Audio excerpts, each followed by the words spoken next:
Bonjour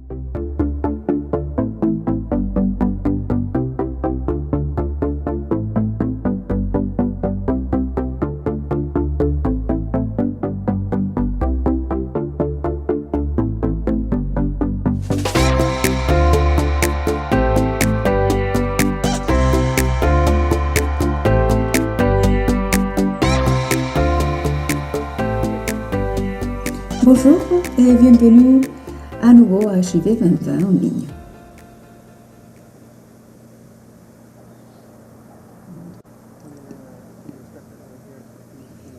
Les instructions pour choisir le canal audio sont à l'écran. Il y a un petit monde marqué interprétation, donc choisissez l'interprétation puis la langue, coupez les sons d'origine pour n'entendre que l'interprète. Les sessions HIV 2020 online offrent un espace sûr et neutre pour les partages de connaissances, des expériences et compétences d'opinion dans le respect mutuel. Les participants à la session qui commettraient de telles actions seront immédiatement retirés de la session sans préavis par les autres.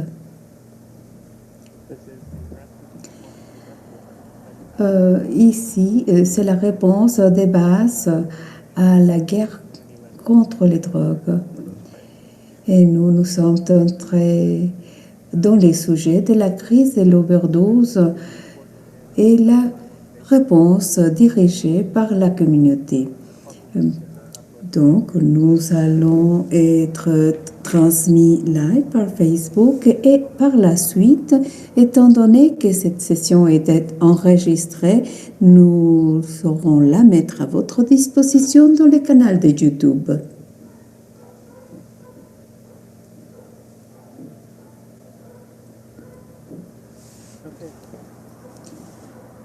Voilà. Je suis Travis Lepic. Je suis journaliste et puis j'ai couvert tout ce qui est la réduction des risques depuis déjà 6 ans et je suis auteur d'un livre qui s'appelle Fighting for Space qui a à voir avec toutes ces problématiques Amazon aux États-Unis et au Canada. Je vais vous parler de ce qui se passe dans les centres-villes à Vancouver.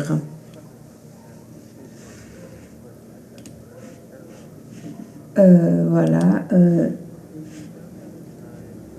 L'est de la ville, Eastside, c'est un ghetto. Il y a tellement de pauvreté, il y a tellement d'usagers de drogue ouverts, il y a tellement de drogues qui circulent dans les rues.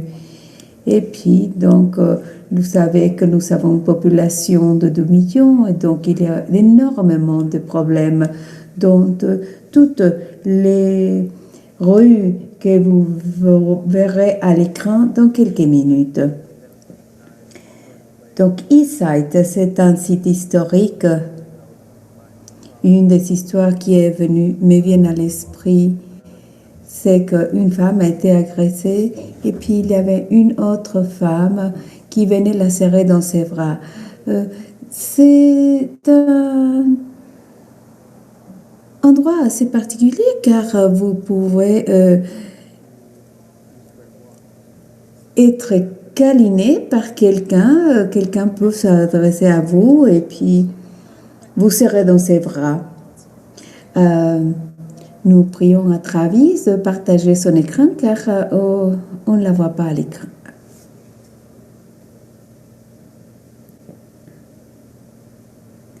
Voilà.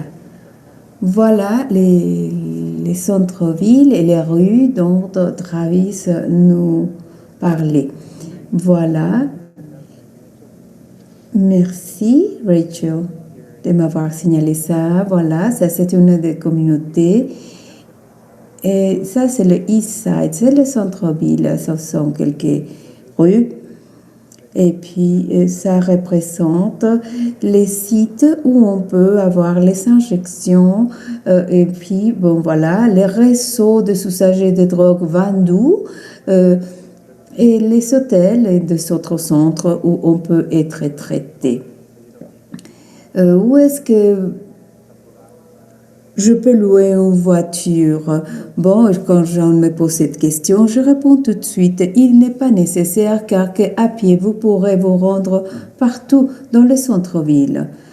Voilà, j'aurais pu prendre cette forme même, mais je l'utilise pour souligner que c'est typique avoir des marchés de rue comme ça, et puis toute la pauvreté qui existe dans ce quartier. Bien entendu, il y a des questions de sécurité associées, notamment à 3 heures du matin, que les rues sont très peuplées. C'est l'opportunité pour que les dangers s'installent et des choses arrivent.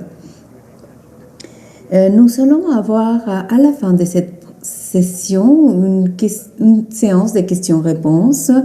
Donc, je vous prie de bien vouloir poser vos questions dans la fonction de Q&A, questions-réponses de Zoom. Voilà notre image. Ça, c'est les marchés de rue dont je vous parlais. Donc, dans les années récentes, Vancouver est très ouvert à tous les l'usage des drogues. Donc, possession personnelle pour la consommation personnelle. Donc, on voit ça dans la rue. Et 1991, et on va dans les passés, une infirmière, Liz Evans, se promenait dans les rues. Elle venait d'obtenir son diplôme dans l'Est du Canada. Elle avait obtenu un emploi dans l'hôpital central à Vancouver. Donc, elle travaillait dans le département de santé mentale. Ses patients étaient traités d'une façon inconvenable. Elle n'aimait pas ça. Donc, elle a plaidé pour un autre moyen de s'occuper des patients. Où normalement, quand on pouvait s'occuper de quelqu'un, on rejetait. Et puis, donc, elle voyait comment les choses. Donc, elle a traversé les pays.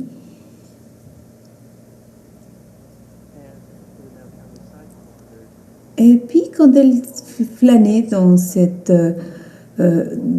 rue, elle a vu le Rainbow Hotel, l'hôtel Rainbow avait un poste à pouvoir.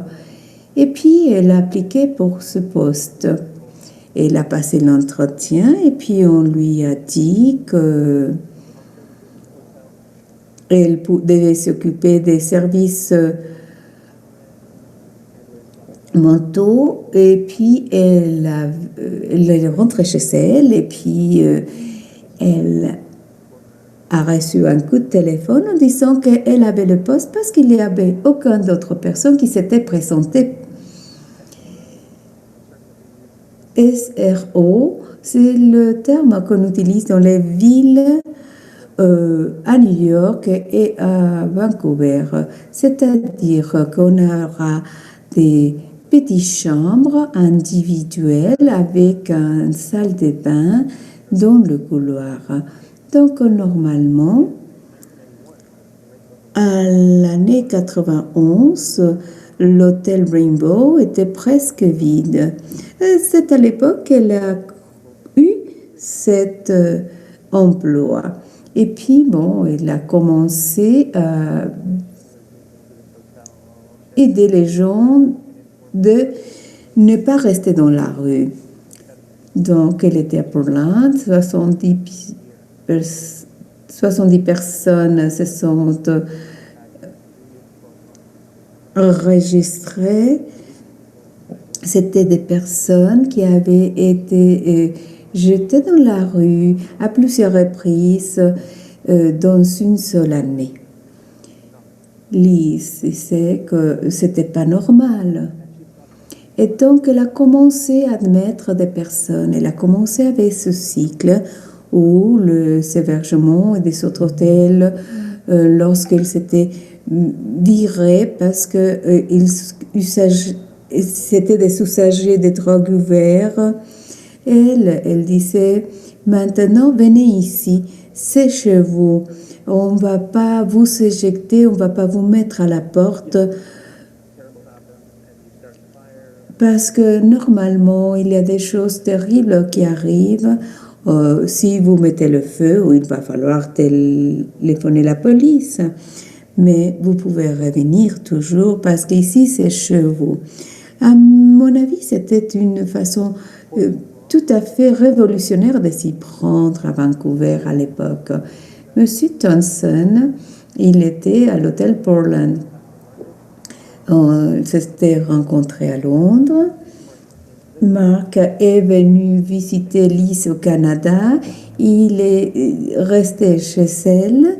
Et puis, pendant la pause déjeuner, Marc était en train d'arranger les tuyauteries.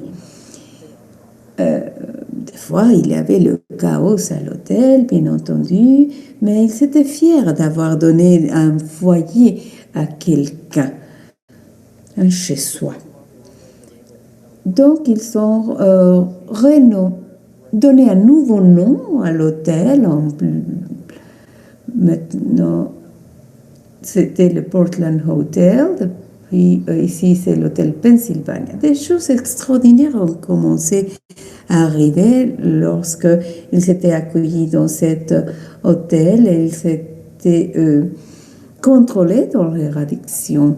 Si vous avez un problème mental, vous n'allez pas être rejeté. Si vous prenez de la drogue, vous n'allez pas être jeté dans la rue.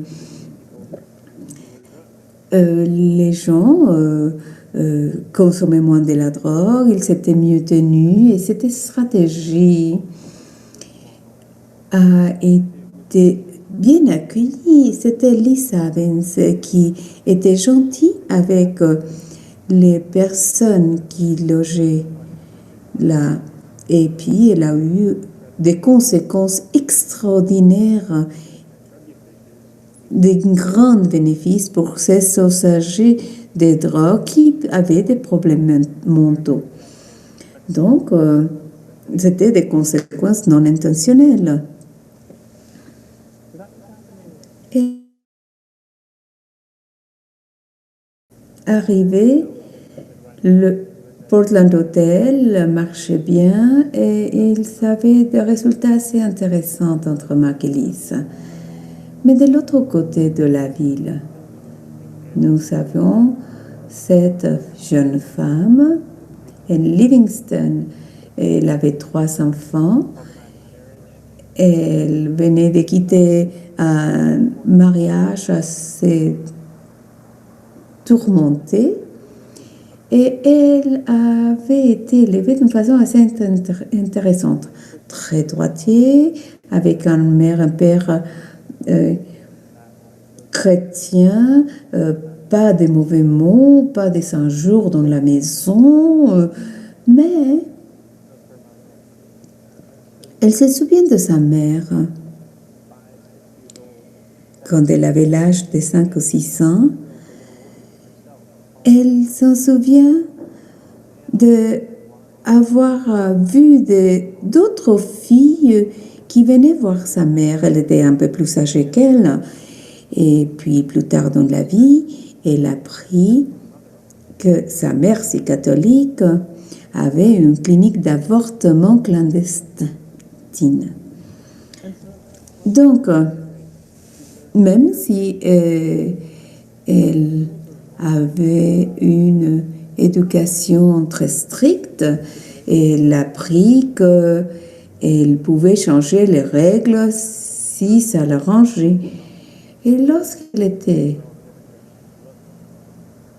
Elle voyait que les choses n'allaient pas partout où elle regardait parce qu'il y avait toute une explosion de VIH, une explosion d'hépatite C, il y avait de la gonorrhée dans tous les quartiers, il y avait une crise d'overdose similaire à celle qu'on voit dans les États-Unis, l'Amérique à l'heure actuelle.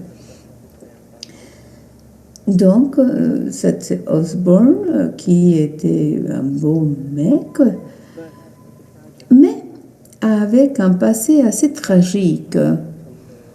Il venait de Toledo, Ohio, et puis il avait eu une enfance assez tourmentée. Il a vu son père mourir devant lui, qui s'avait suicidé. Et puis, bon, il avait parcouru l'État d'Ohio avec sa mère. Sa mère buvait beaucoup. Elle amenait des sommes dans les maisons mobiles qu'il partageait avec lui.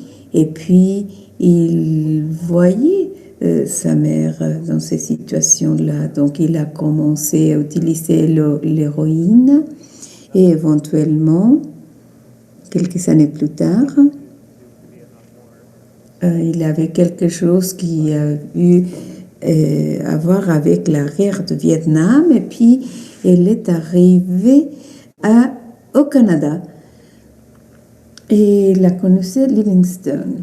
Voilà les morts à cause de l'overdose, à cause de la drogue au Canada.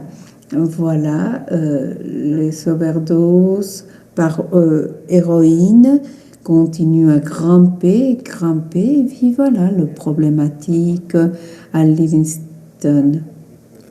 Donc ils se sont dit qu'ils devaient corriger cette situation. Lorsqu'ils se sont rencontrés, ils ont commencé leur base, ils ont commencé par prendre un papier et un stylo. Ils ont commencé à obtenir des signatures. Ils allaient dans les cafés. Ils disaient l'overdose, le VIH est un problème. Quels sont les problèmes que vous voulez évoquer? Voilà le parc Oppenheimer. Parce que personne ne permettait l'entrée dans les bâtiments et dans les centres de la communauté. Et je n'exagère pas, on ne leur permettait pas l'entrée. Donc le seul endroit où ils pouvaient se réunir, c'était dans les parcs. Donc voilà, un grand nombre de personnes se sont réunies pour avoir accès à des seringes, des aiguilles propres. Et puis, ils ont commencé à se plonger sur la question « quoi faire ?»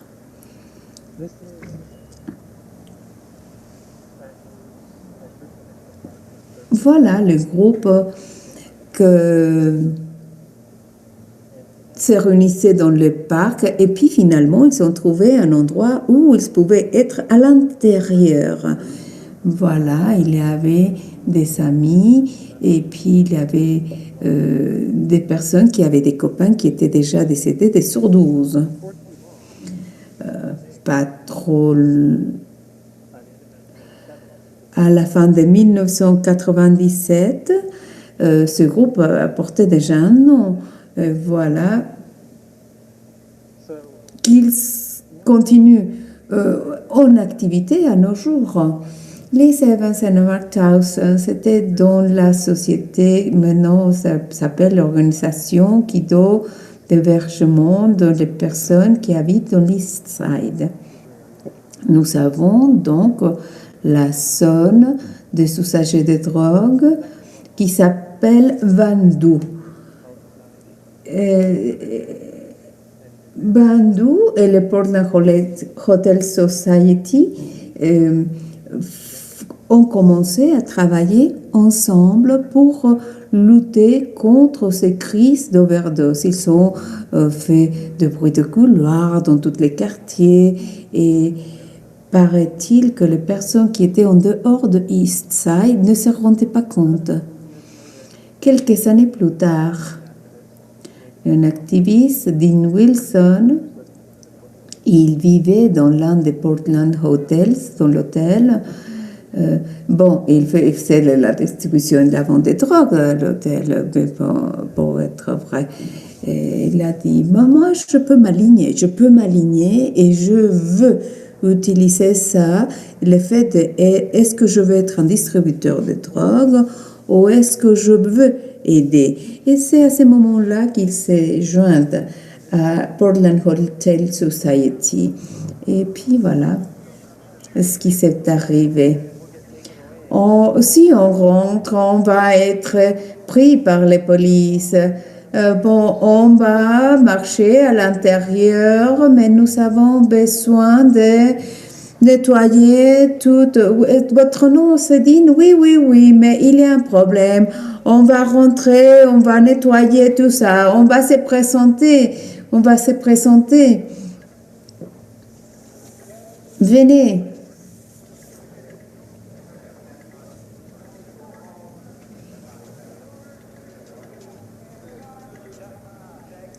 Merci. Continuez à avancer. Ah, nous devons voir le maire. Désolé, vous ne pouvez pas entrer. Ah.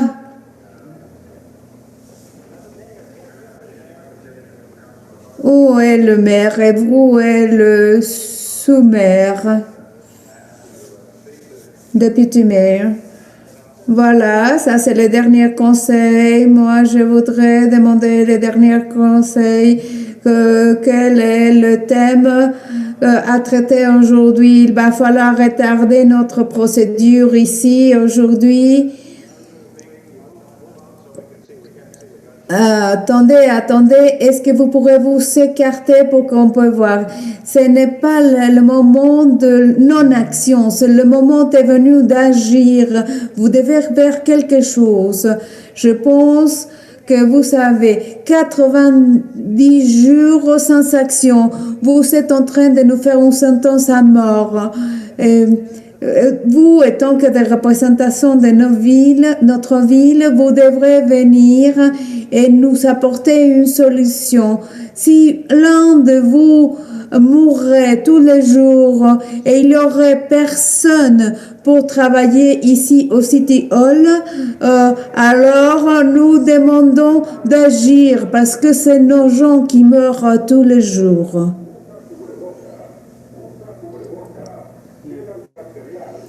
Donc, le moratorium, c'était l'endroit où le maire qui est à l'écran avait dit pas de services pour les usagers de drogue, on va plus leur donner des seringes.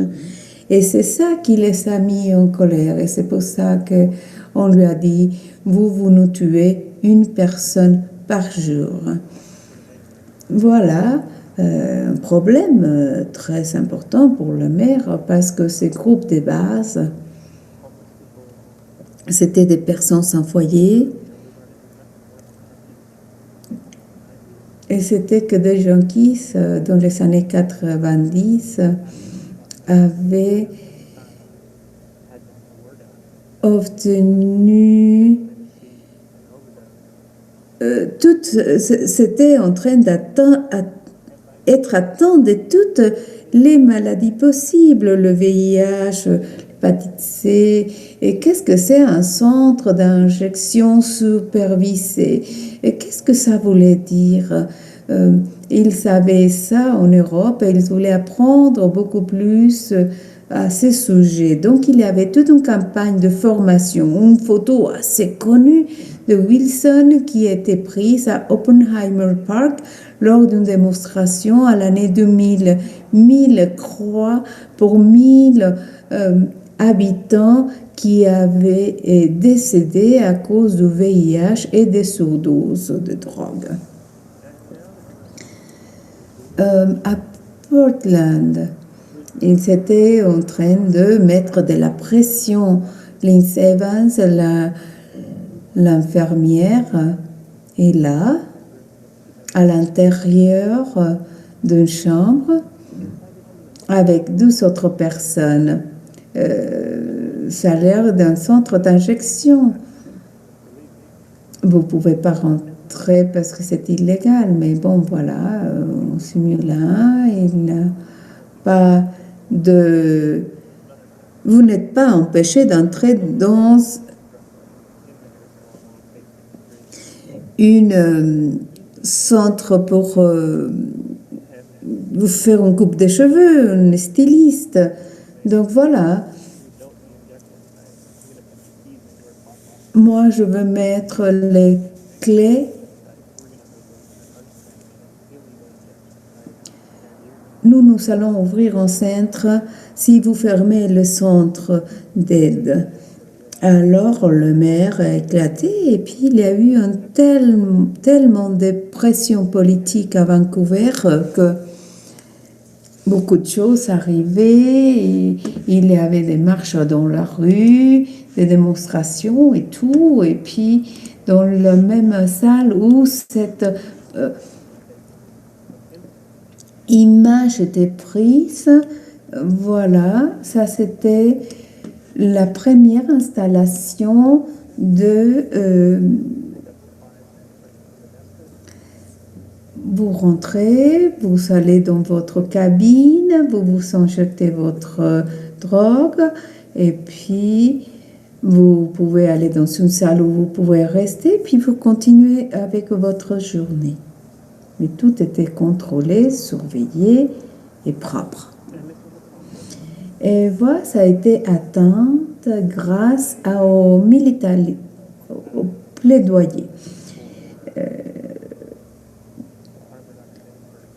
Pour la réduction des risques, pour les centres d'injection agréés. Et puis, à la fin des années 90, début 2000, le Vancouver ne voulait pas ce centre d'injection parce que ça, c'était le résultat de plaidoyer. Après que Inside avait ouvert ses portes, une campagne d'éducation avait déjà commencé au début des années 90. À l'année 2006, Inside était déjà au tribunal de British Columbia jusqu'à l'année 2011.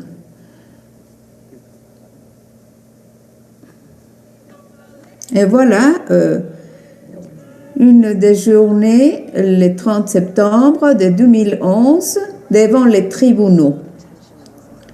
L'intention était si forte. Tout était basé sur une seule décision. Nous étions tous très inquiets des résultats. Ça va être un moment historique. Il y a eu beaucoup de luttes, de plaidoyer à ce moment. À ce moment-là, Dean était vraiment inquiet. Il marchait d'un côté à l'autre. Moi, j'ai appris parce que quelqu'un est venu derrière. Je crois que les CBC News avaient appris d'abord et puis il informait à quelqu'un de nous et puis il nous a dit la bonne nouvelle. Et puis moi, je suis tombée dans les bras de Chili.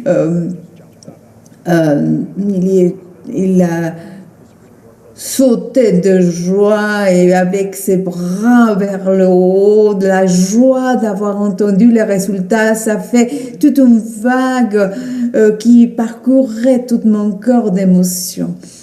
C'était un moment extraordinaire. De façon statistique, il y avait beaucoup de personnes qui mouraient à cause de cette overdose. Nous sauvons des vies et ça, c'est avoir gagné. Je m'en fous. Nous avons gagné parce que nous avons gagné à partir du jour que nous avons ouvert nos portes.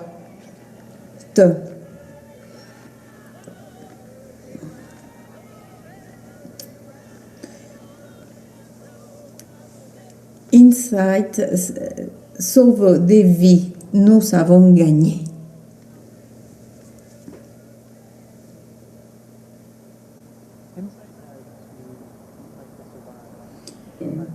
Bon, voilà, on survit. Beaucoup de choses se sont déroulées depuis l'ouverture de Insight. Donc, les militants qui avaient marché pour l'ouverture, qui avaient empêché Insight d'ouvrir ses portes, ils se sont aperçus de leur erreur. Ils voyaient que les aiguilles qui étaient laissées en dehors de tous les commerces, maintenant, elles n'étaient plus. Et c'était à l'intérieur de Insight. Les drogués qui étaient à l'extérieur de leur commerce ne l'étaient plus parce qu'ils étaient à l'intérieur des locaux de Insight. Donc, maintenant, ils étaient devenus les nouveaux militants de Insight. Et c'était controversial quand ils sont ouverts à l'année 2003. Maintenant, Insight, c'est la fierté de la ville parce que vous pouvez même acheter des t-shirts en ligne de Insight. C'est la grande fierté de la ville de Vancouver, mais c'était pas facile. La campagne d'éducation a commencé au début des années 90. Et c'est grâce à cette bataille devant les tribunaux 2003 qui a débuté l'année 2003. Tout a bien marché, mais grâce à toutes les mesures qui ont été adoptées, des échanges propres, des aiguilles, et tout un contrôle. Et puis, vous voyez comme le pic commence à tomber. Ça s'est réduit davantage lors de l'ouverture des locaux de Insight à l'année 2003. Voilà, tous les progrès faits par Vancouver, les accès à des seringes propres, tous ces progrès a été vite éliminé. Les photos ont été prises pendant les 5 dernières années à Vancouver lorsque je témoignais les overdoses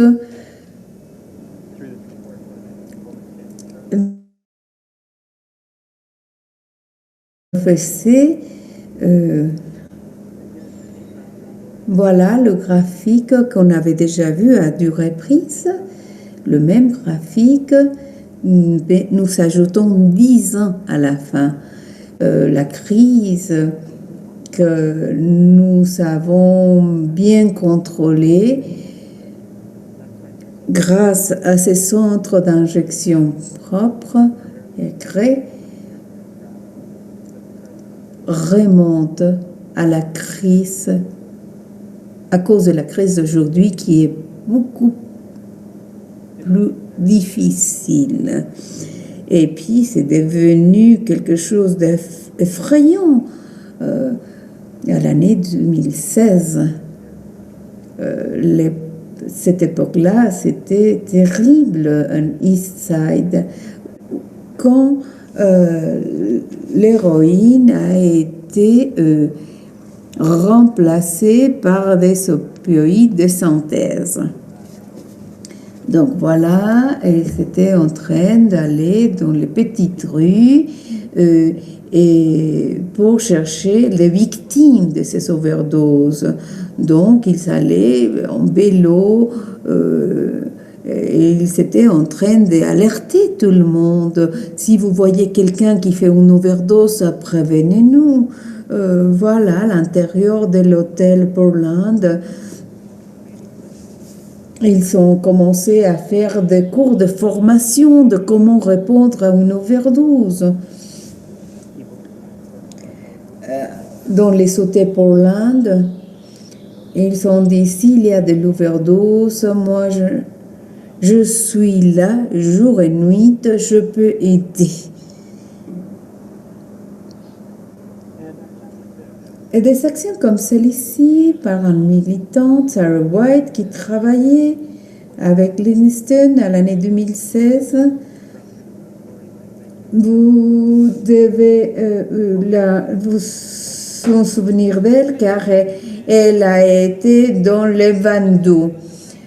Bon, c'était un point tournant quand nous nous sommes allés dans les cimetières. Et oui, on était bien touchés qu'un de notre personnes qui travaillaient dans les marchés venait de perdre son enfant. C'était une situation très difficile, mais ça commençait à grimper et c'était beaucoup plus fréquent et c'était des histoires terribles l'une après l'autre. Personne ne pouvait l'arrêter parce que on était en train de faire ce qu'il fallait faire. Personne ne pouvait nous arrêter. Voilà, l'ambulance à la rue 62 East Hastings. Oui, dans la petite rue arrière. Nous nous sommes aperçus que la assistance qu'on était en train de faire était très important. Il fallait avoir des travailleurs pairs. Nous devons nous prendre plus sérieux la compréhension que les gens allaient mourir dans la rue, tomber morts dans la rue comme ça, et que le gouvernement n'a pas un agenda pour ça. Nous n'avons pas vu des fonctionnaires publics marcher par ici. C'est présenté dans toute autre crise. Vous voyez les politiciens élus qui viennent et qui se déplacent et qui vont dire quelque chose sur la crise. Moi, j'aimerais voir les politiciens se rendre dans la rue pour qu'ils voient. Parce que c'est incroyable. On ne peut pas comprendre la portée de cette crise.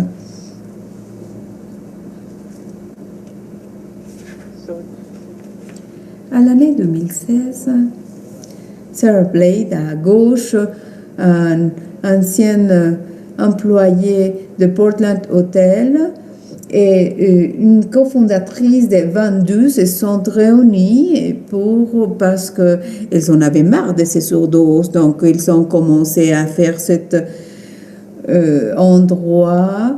Ils ont commencé à prendre Naxalone, et puis il dit faites vos drogues ici et puis on va vous aider.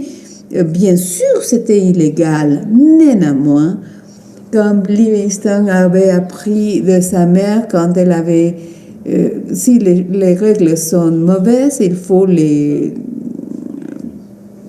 surpasser, les violer. Et puis voilà,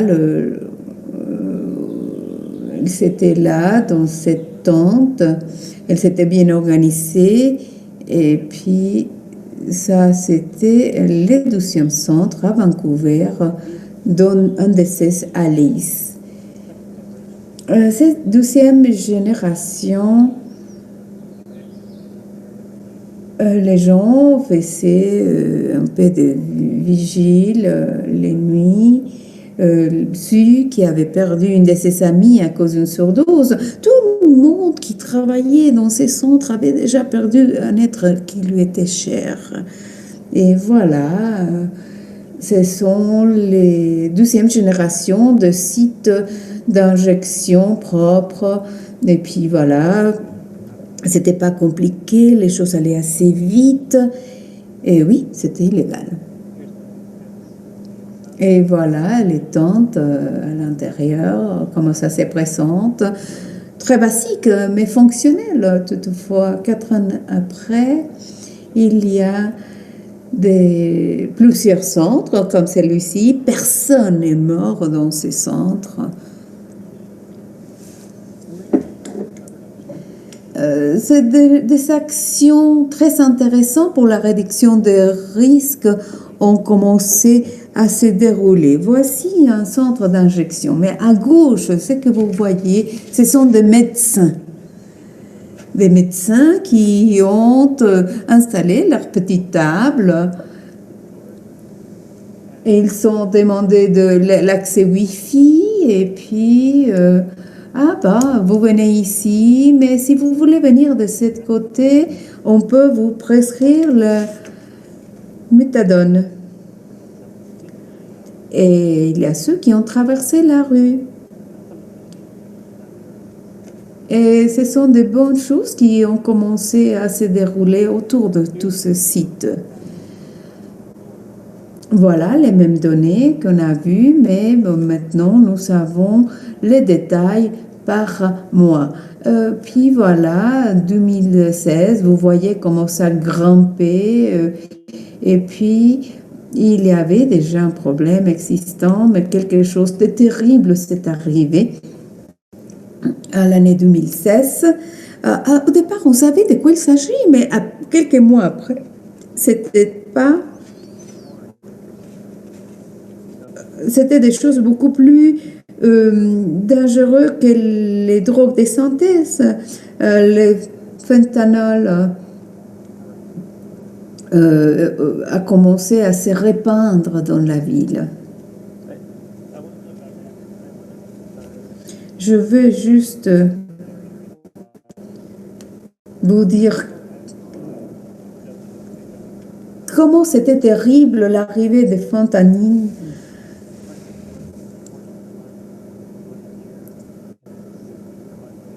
Nous voyons les différents chiffres par mois, comment ça triplé, les nombres d'overdoses. En 90 jours, des 60, ils sont surpassés les 160 seulement dans la période de 90 jours. Voilà la portée de tout ça. C'était terrifiant. Sarah et moi, on a commencé parce que j'étais dans la merde. Je ne pouvais pas dormir. Je savais que les surdoses étaient terribles. Des mois et des mois passés et aucune action n'était faite. Donc, on était, bon, d'accord, Winnebago, est-ce qu'on va voir un gazebo? Qu'est-ce que vous construisez? Est-ce que vous voulez avoir une tente? Et puis, ils ont dit, et puis je ne le croyais pas. Et quand je suis sortie, oui, j'avais vu cette tente, et puis on pouvait avoir les injections. Il y a 2 semaines, et il y avait des personnes qui venaient. Nous savons, nous sommes là 12 heures par jour. Et nous avons vu un impact très important de la réduction des risques d'overdose.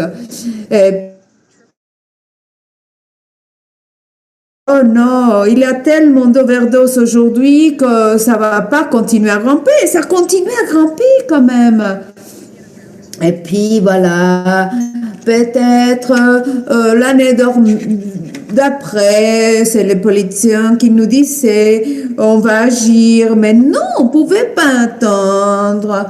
Oh, et puis on dit bon, il faut agir tout de suite, il faut juste mettre les tentes et puis ça là. C'est illégal de laisser les gens mourir dans la rue comme ça.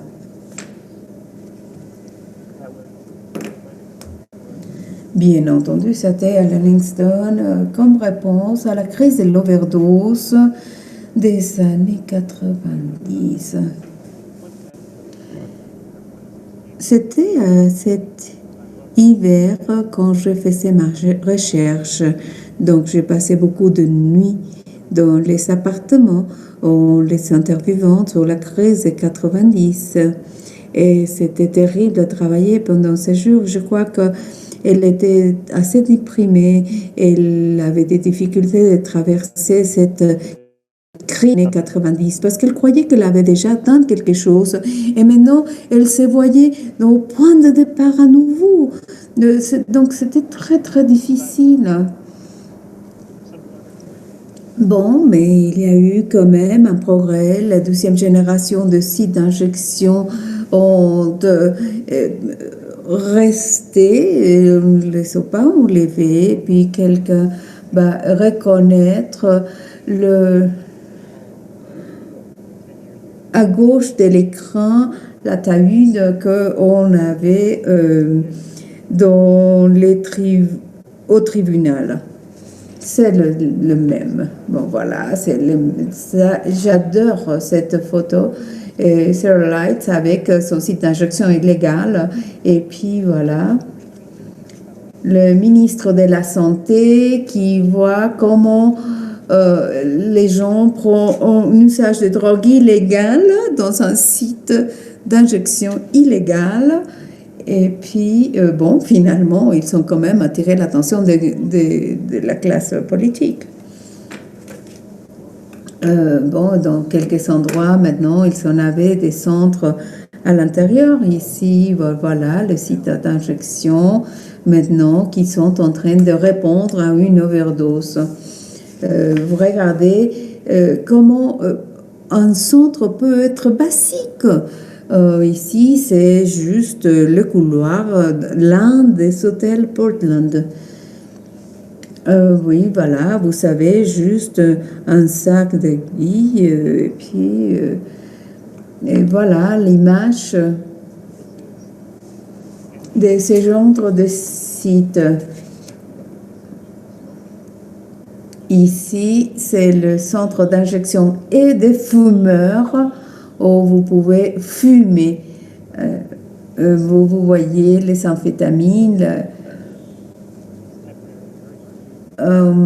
derrière de la salle. Et puis voilà, ce sont maintenant des sites qui restent en permanence. La prochaine étape prise par Vancouver, c'est la héroïne pharmaceutique. Voilà ce qui s'arrive. Il n'y a pas d'audio pour cette vidéo, mais regardez comment l'héroïne par prescription fonctionne.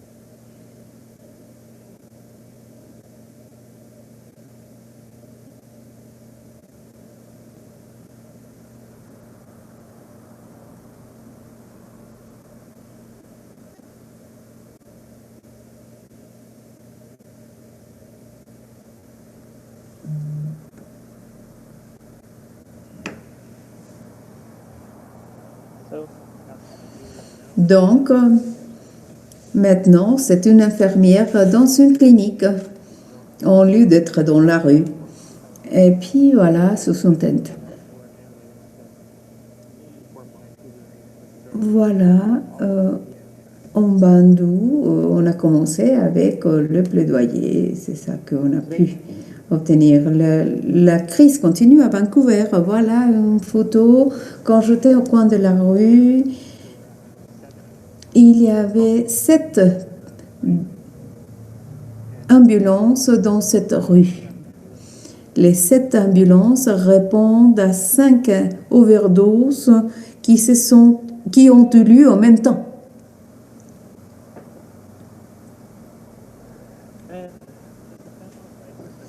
Comme la crise fentanyl, vous pouvez trouver cette documents en ligne, si vous savez où chercher, Pop-up Overdose Prevention Sites, sont les sites de prévention d'overdose. Et puis voilà, c'est ce que font les gens. C'est à Toronto, à l'année 2017. Voilà, ceux qui ont dirigé les efforts. Mary Lou, elle est à Ottawa. Et encore une fois, voilà, en utilisant ce site, ils ont ouvert leur propre site à différents endroits.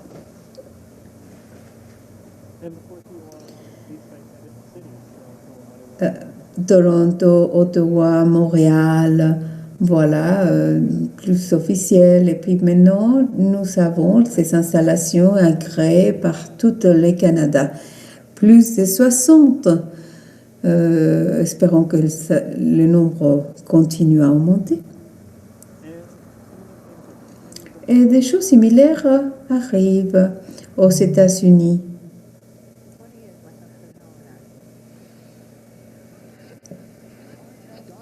Donna nous dit qu'il est fort possible qu'il soit ici à Huntington Heights.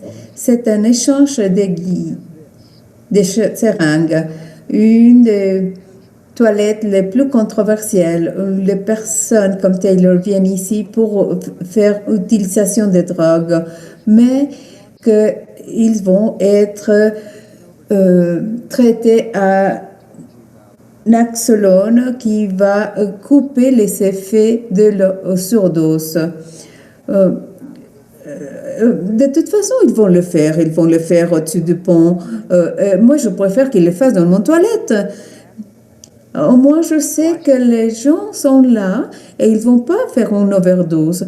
Parce que s'ils faisaient une overdose, ils mourraient. Et moi, j'étais capable de les sauver. Maintenant, nous voyons en conscience que normalement, les usagers des drogues utilisent les toilettes et ils sont morts dans les toilettes.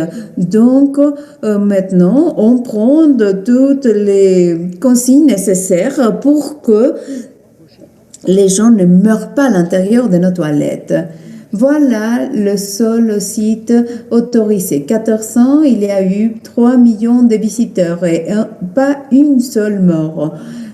Donc, la overdose dans toutes les alentours ont diminué. Et ils sont plus dans la possibilité recevoir un traitement contre les drogues.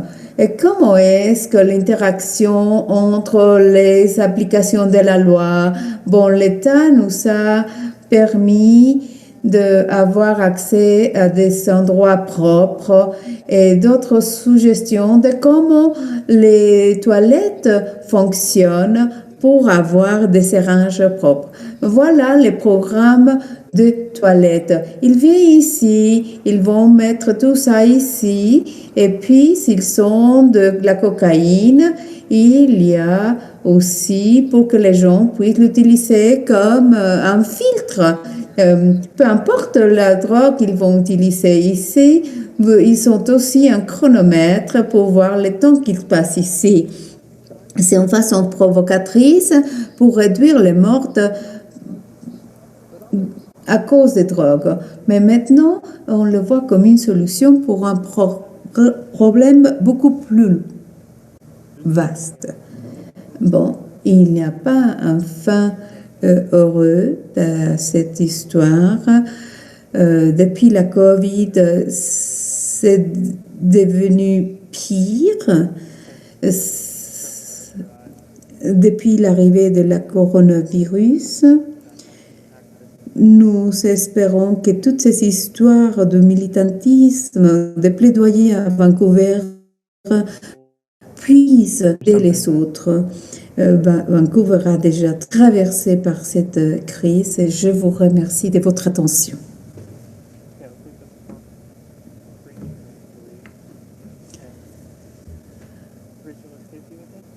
Est-ce que Casey est avec nous? Pourquoi? Bon, d'accord. Et essayons de faire notre session de questions-réponses. Bon, tout d'abord, je vais lire quelques commentaires ici et puis je peux permettre les personnes de allumer leur micro pour qu'on puisse avoir un échange assez enrichissant. Oui, je vois qu'il y a dans la fonction Q&A quelques questions. Bonjour Traves, est-ce que tu peux nous parler de BAS qui travaille dans le plaidoyer et comment sont les limites pour cet approvisionnement? Oui, il y a un grand mouvement pour la décriminalisation et puis aussi en faveur de la légalisation. Normalement, il y a toute une série de pénalités qu'on souhaite soit éliminées, notamment pour la possession, pour la consommation, l'utilisation personnelle. Parce qu'auparavant, vous pouvez être arrêté et être criminalisé à cause de ça. Mais maintenant, ce n'est plus le cas. Maintenant, nous voulons aussi voir la décriminalisation de l'approvisionnement. Nous cherchons la régulation, bien entendu. Ça nous amène à votre autre question. Le Canada a fait un pilote, un programme à l'East Side depuis de nombreuses années, mais c'est seulement sur un bâtiment. Dans les années récentes, nous avons vu une extension à hydromorphone, Tylodet, qui est le nom de marque. C'est un opioïde similaire à l'héroïne, mais c'est beaucoup plus facile de le distribuer par le gouvernement. Et puis, ça remplace la morphine. Donc, l'approvisionnement, c'est beaucoup plus élevé. Donc, c'est beaucoup des aspects bureaucratiques, administratifs. Nous voyons beaucoup de prescriptions d'héroïne. C'est difficile de le faire au Canada. Mais ce que nous voyons, c'est un accès à l'hydromorphine diluée, que ce soit à Vancouver et que dans d'autres villes. Doucement, ça se fait. Les médecins ne sont pas si engagés comme ils devraient l'être, mais ce sont des choses qui arrivent aujourd'hui. Quel est leur état de plaidoyer 35 années? Nous avons vu ça à la fin de la présentation, le ministre de la Santé qui se rend dans un site illégal. Nous commençons à parler de tous ces rapports avec les politiciens. Je ne pouvais pas dormir. J'étais à un hôtel, je voyageais et je vivais et j'étais en train de penser à Sartre's Tent. Mais je sais que c'est illégal, mais je pense qu'on pourrait faire quelque chose de plus. Les ministres de la Santé ont trouvé une façon de le faire légaux, ces tents. Il ne faut pas faire le red tape, il faut aller au gouvernement fédéral.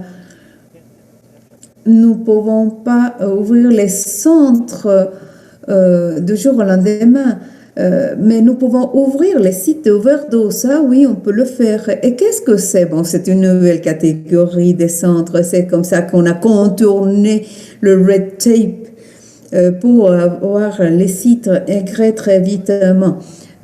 Oui, c'est grâce à cette plaidoyer qui a été effectué il y a une trentaine d'années que nous sommes capables de rendre toutes ces choses possibles. Est-ce que la pandémie actuelle et comment les sites se voient affectés adapter. Et comme la réponse des bases, le fait de la coronavirus a été dévastateur.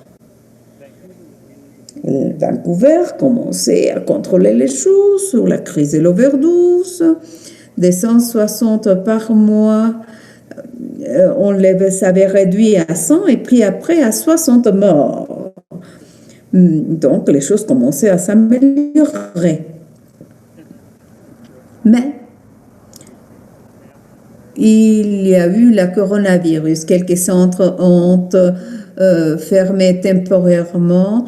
Il y a eu des isolations et puis on a tous les problèmes associés à cet isolement. Et puis le coronavirus a fait grimper dans les pires des cas qu'on n'a jamais eu. Après qu'on avait déjà réduit le chiffre de morts, maintenant on enregistre 175 par mois dans la Colombie-Britannique. On avait réduit le chiffre à 20 morts par mois et maintenant on est à 175. Et c'est ce qui se passe non seulement à Vancouver, mais dans tous les pays.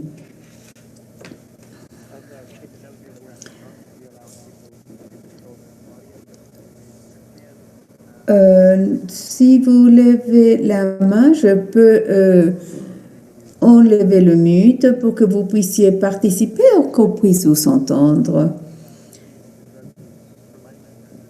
De mon expérience, les jeunes dans le pays, l'Afrique du Sud, il y a aussi toute la violence et les assassinats commis.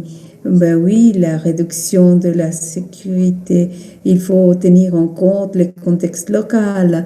La situation ici à Vancouver peut être bien différente à celle de Johannesburg ou en Philadelphie. Donc, il faut prendre en compte toutes ces gangs.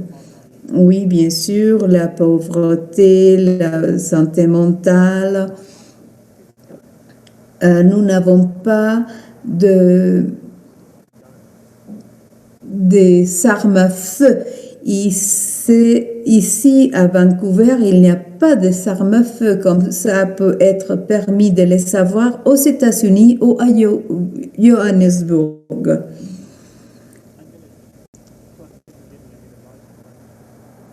Je ne veux pas répondre à cette question, mais je peux poser la question.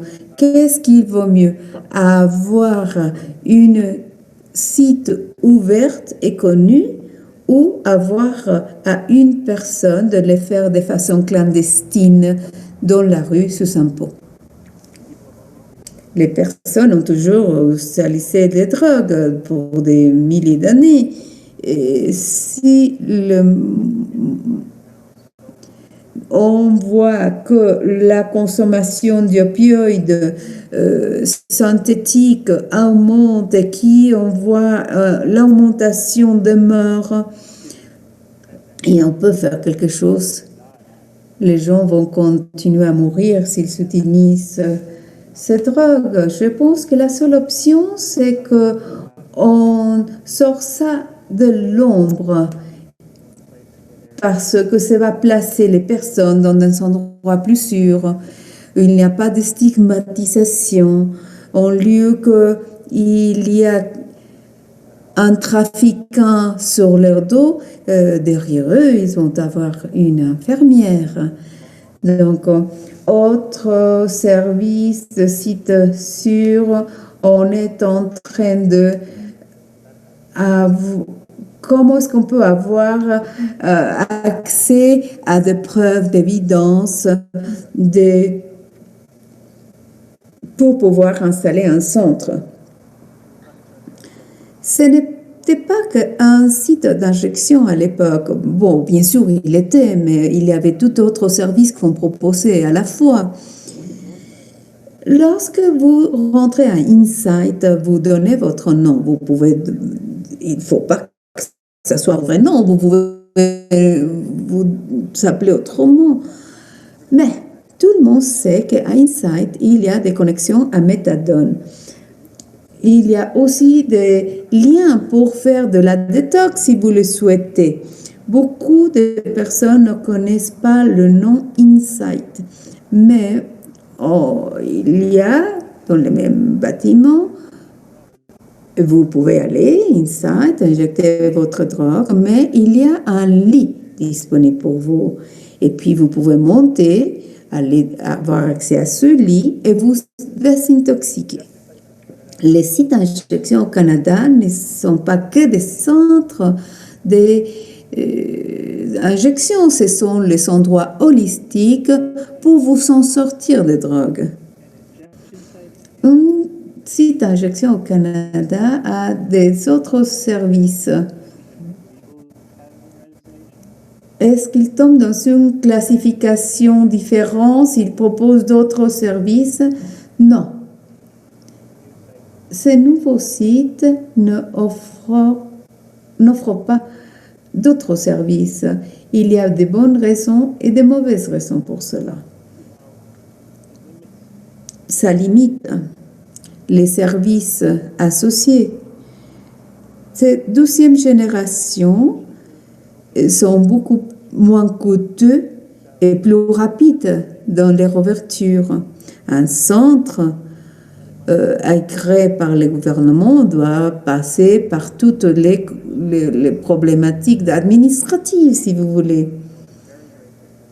Et celles de la 12e génération n'offrent pas tous ces services associés à cause de la rapidité et le coût si amoindri pour les installer. Comment est-ce que cette politique peut être appliquée dans le contexte de l'Amérique latine? Bon, je ne connais pas grand-chose là-dessus, mais il existe un livre qui couvre un chapitre dans toute la réduction des risques dans le contexte Amérique latine.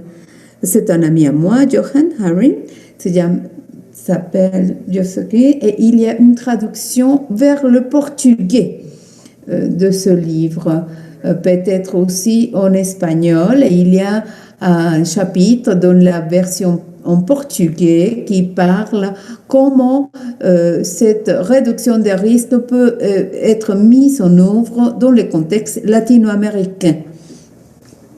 Il y a un site d'injection pour femmes à la ville de Mexico.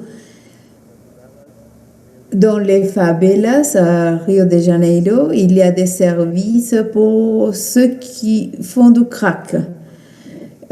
Mais peut-être je devrais transmettre cette question à quelqu'un qui connaisse mieux l'Amérique latine.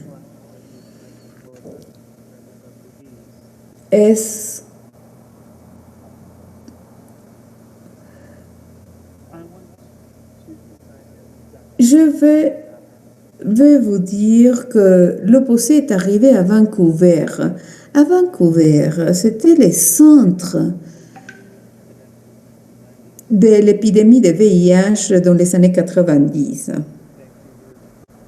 Vancouver, maintenant, a le moins nombre de cas de VIH parce qu'ils ont su contrôler la propagation. Les seringes sont disponibles dans toute la ville et puis ça réduit le nombre d'infections transmises. Nous ne voyons pas de corrélation ou connexion entre les services de réduction des risques et la violence à Vancouver.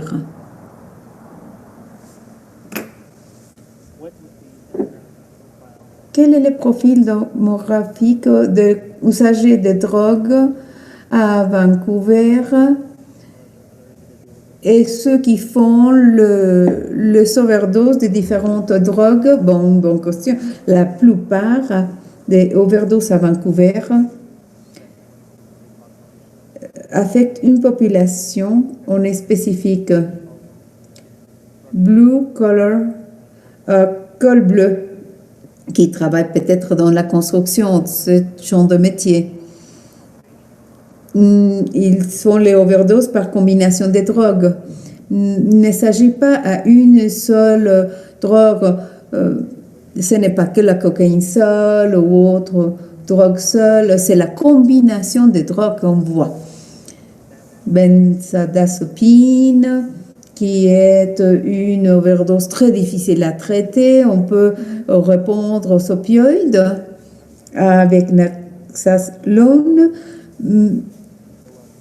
mais vous sauvez leur vie, mais ils sont encore inconscients avec les benzos. Ayant dit ça, donc la crise à Vancouver, c'est une crise de fentanyl. Pour plus de 90% de nos overdoses en Colombie-Britannique ont à voir avec cette drogue. C'est la substance la plus dangereuse. La crise d'overdose, c'est une crise de fentanyl. Est-ce qu'en Canada, il y a une machine à distribution de drogue? Oui, c'est un expériment très intéressant à Vancouver, sous la supervision de Dr. Mark Tindo. Il a dit, c'est bien qu'on a le programme de prescription, mais il y a peu de gens qui peuvent y avoir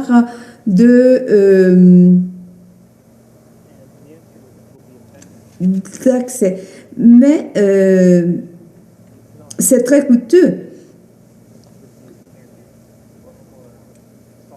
Pourquoi pas avoir une machine de distribution de drogue? C'est pas comme celle de soda ou de bonbons.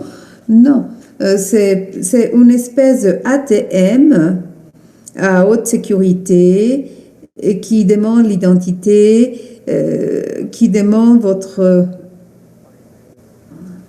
empreinte digitale pour vérifier qui est le client. Il est vrai que vous n'avez pas une interaction ni avec le médecin ni avec l'infirmière par l'intermédiaire de ces machines distributeurs.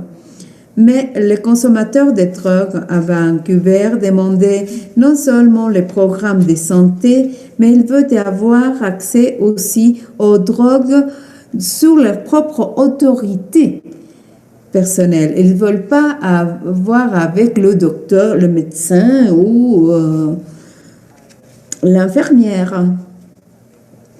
Donc moi, comme individu, je peux prendre ma propre décision. Je ne veux pas aller à coin de rue avec un professionnel de la santé. Je veux ma substance et c'est tout.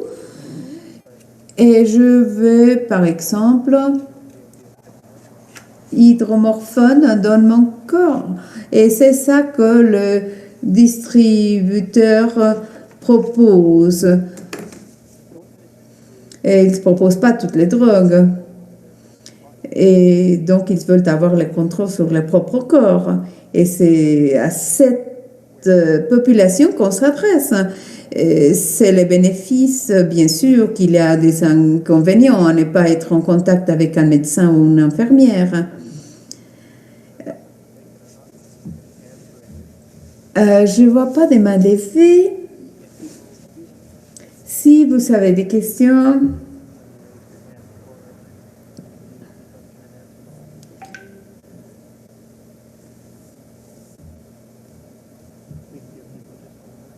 on va donner 1 minute de plus pour voir si les personnes continuent à poser des questions ou s'ils lèvent la main. Donc, je vous laisse mon courriel. Vous me trouvez à Twitter également.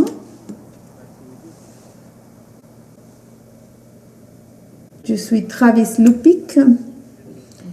Je vous rappelle que cette session est enregistrée et elle sera disponible à YouTube. Je voulais faire un suivi sur les services. Est-ce qu'ils sont connectés, reliés avec ces sites d'injection nouveaux? Est-ce qu'il y a des groupes de réduction de risque dans les zones à proximité? Parce que ici, par exemple, à Texas, nous avons 30 ans et nous opérons dans une relation étroite avec notre shérif. Donc, il nous permet d'agir sans difficulté. Mais, Anna, il y a un peu de bruit dans la ligne. Ah, voilà. Désolée. Ils se sont connus, est-ce qu'ils se font connus et ils sont disponibles? Bien sûr, ils le sont. J'ai donné la réponse parce que ce n'est pas dans une capacité officielle que je parle. Il y a des sites qui vont avoir des responsables et qui vont faire les liens dans tous ces sites de prévention. Oui, il y a des connexions qui se font, mais c'est non officiel, si vous voulez, à ce niveau-là. Mais même s'il y a des gens qui travaillent de façon officielle dans les endroits. Peut-être cette vue... un papier qui a les listes de tous les centres où vous pouvez vous adresser, vous pouvez... c'est pas une façon officielle de faire les choses, mais ils vont faire cet appel pour vous. Est-ce qu'il y a un attachement aux médicaments dans la réduction des drogues? Bien sûr, les conversations qui se donnent dans les sites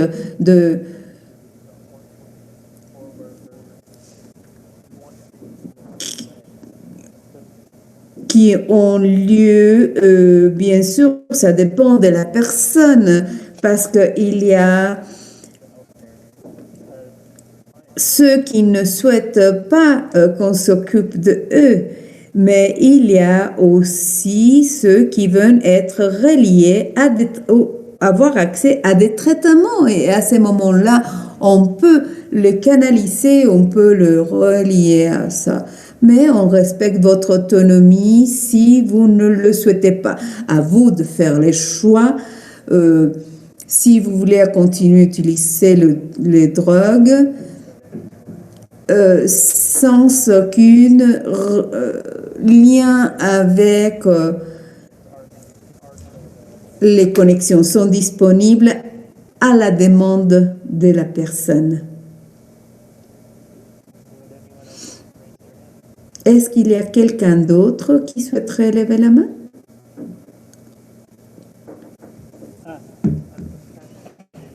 Je viens de Katmandou, Népal. Belle ville, j'ai visité. Les services ont fermé car il y a le confinement déclaré par les gouvernements. Donc, comment est-ce qu'on peut faire ça? Oui, bien sûr, la réduction des risques, c'est rendu assez compliqué à cause de la COVID. Même chose, on constate à Vancouver. J'espère que les centres, les sites qui avaient fermé puissent rouvrir à nouveau et qui proposent des services au lieu de faire des transactions de la main à la main. On puisse créer une petite sac plastique avec tout le nécessaire à l'intérieur et qu'on distribue toutes les approvisionnements de cette façon. Une autre façon que les gens contournent les restrictions de la COVID-19, bien sûr qu'il y a des choses, des moyens de s'y prendre, mais ils sont beaucoup plus coûteux. Le coronavirus représente un défi énorme pour la réduction des risques de nos jours.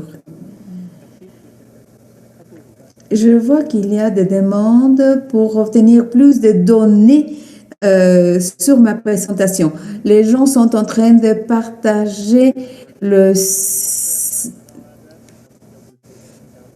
leur courriel et je vous rappelle seulement que cette session est en train d'être enregistrée, mais moi, je veux vous donner mon courriel pour que vous puissiez me contacter par la suite à ce que travislupik@mail.com et puis vous savez aussi le site web qui vous donne accès à mon livre également.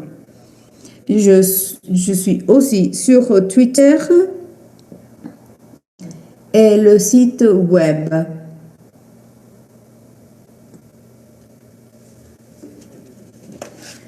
On va donner donc quelques minutes de plus.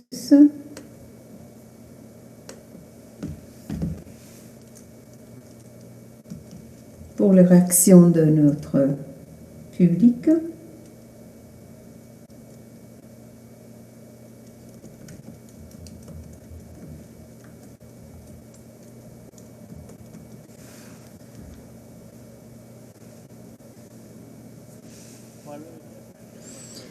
Bon, merci beaucoup à vous tous de votre participation. Merci Rachel. Est-ce que vous voulez donner des observations de clôture, Rachel, ou vous voulez moi que je fasse la clôture? Donc, je voudrais juste remercier à tout le monde d'être ici. J'apprécie ça énormément. Je préfère Twitter. Je adore de continuer les conversations par Twitter. @telupik. Merci beaucoup pour avoir partagé le East Side Story et j'espère que vous avez appris quelque chose, que vous êtes tous inspirés. C'est l'histoire qui a été donnée à moi. Je m'inspire de cette histoire tous les jours et j'espère que vous serez également inspirés.